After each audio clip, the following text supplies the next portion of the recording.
5, 4, 3, 2, 1 start.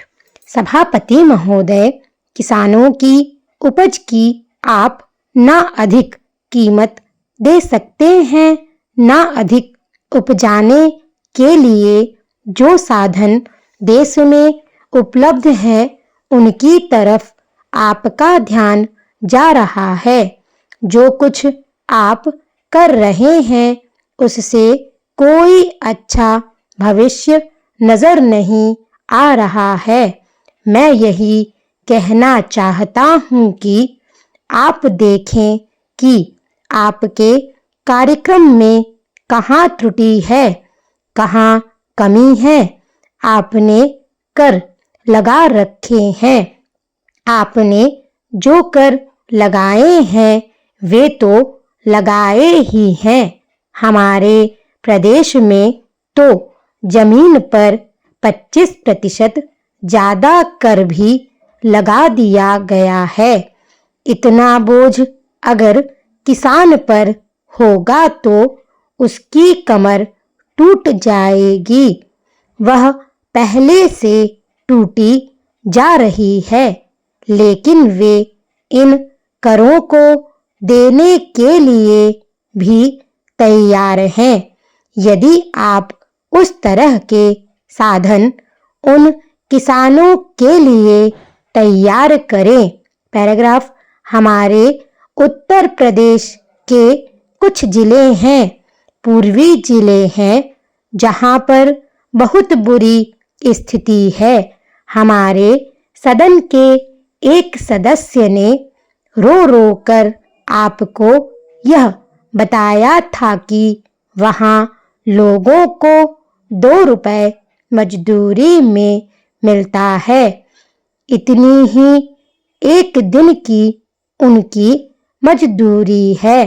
सरकार ने एक आयोग की नियुक्ति की थी ताकि वहां पर कुछ विकास के कार्य किए जाएं। वह योजना भी अब खटाई में पड़ गई है। आपका ध्यान इन समस्त चीजों की ओर कैसे दिलाया जाए, कैसे आपका ध्यान इन सभी कठिनाइयों की ओर आकर्षित किया जाए, समझ में नहीं आता है। पैराग्राफ। यातायात के साधनों की स्थिति यह है कि ट्रेनों में दूसरे दर्जे में भीड़ भाड़ का कोई ठिकाना नहीं है, उसकी कोई सीमा नहीं है। हर रोज ऐसा मालूम पड़ता है कि कोई मेला चल रहा है। आपके पास अच्छे इंजन हैं, अच्छे गति वाले इंजन हैं, लाइन भी अच्छी है, तो क्यों नहीं दूसरे दर्जे के अधिक डिब्बे लगाए जाते हैं। लोगों को कुछ सुविधा मिल जाए, वह काम नहीं किया जा रहा है।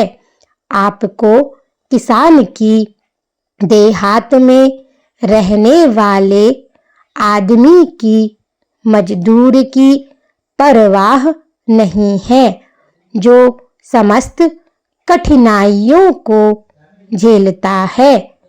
आपके सारे कार्यक्रम को पूरा करने की उसमें कहाँ से शक्ति आएगी, कैसे वे अधिक अन्न उपजाकर आपको दे सकेंगे।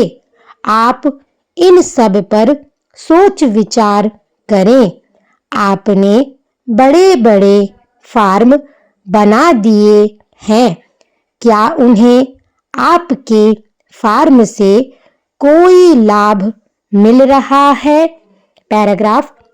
सभापति महोदय, सरकार ने नई कृषि फार्म खोले हैं, क्या ये फार्म घाटे में नहीं चल रहे हैं। अगर सारे खर्च जोड़ दिए जाएं, बड़े बड़े अधिकारियों के वेतन जोड़ दिए जाएं, तो पता चलेगा कि सारे ये कृषि फार्म घाटे में चल रहे हैं। क्या इसी तरह से आप सारे किसानों को घाटे पर खेती करने के लिए मजबूर करेंगे? पैराग्राफ। जिस क्षेत्र से मैं आता हूँ वहाँ एक पुल बना है। मैंने 10 वर्ष तक अपनी विधानसभा में इस पुल के लिए कोशिश की है। जिस दिन से मैं यहाँ आया हूँ बराबर उसकी चर्चा करता आ रहा हूँ, बराबर कोशिश कर रहा हूँ। मैं कहता हूँ कि गंगा पर वह पुल बने। उस पुल को बनाने का आश्वासन भी मिला था। एक प्रश्न के लिखित उत्तर में यह जवाब दिया गया था। यह कहा गया था कि इसको हाथ में लिया जाएगा। अब मालूम हुआ है कि उस योजना को उठाकर ताक पर रख दिया गया है और यह पुल नहीं बनेगा। इन लोगों ने क्या कसूर किया है, यह मैं आपसे जानना चाहता हूँ। हमारे क्षेत्र के लोगों ने पाकिस्तान की लड़ाई में सरकार को हर तरह का सहयोग दिया था, हर तरह की सहायता दी थी। हमारे यहाँ के नौजवान भी मोर्चे पर जाकर डटे। जिस समय पाकिस्तान के साथ हमारा युद्ध चल रहा था तो कहीं कोई बात नहीं थी, अन्न की कमी कहीं नहीं थी। अन्न की कमी भी हमारे विरोधी साथी पैदा करते हैं, जो यह चाहते हैं कि सरकार असफल हो जाए। ये लोग जो कहते हैं उसको आप समझे।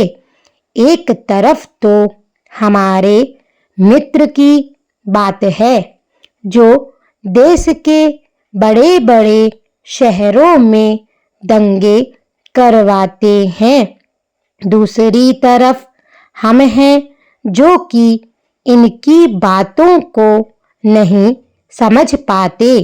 इनको सभी वे लोग मिल जाते हैं जो बेकार होते हैं या जो दंगे करवाने के लिए उत्सुक हैं। इसलिए सरकार का इन सारी चीजों की तरफ ध्यान जाना चाहिए और उसको सोचना चाहिए कि क्या तरीका इन सब से बचने का हो सकता है।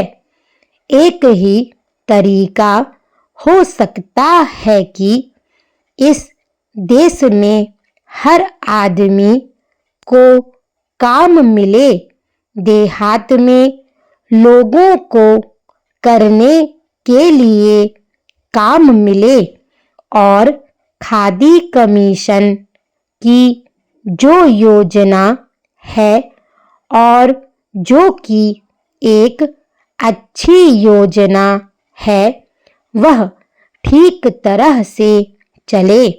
सौभाग्य से मैं आर्य समाज संगठन से संबंध रखता हूँ। स्टॉप।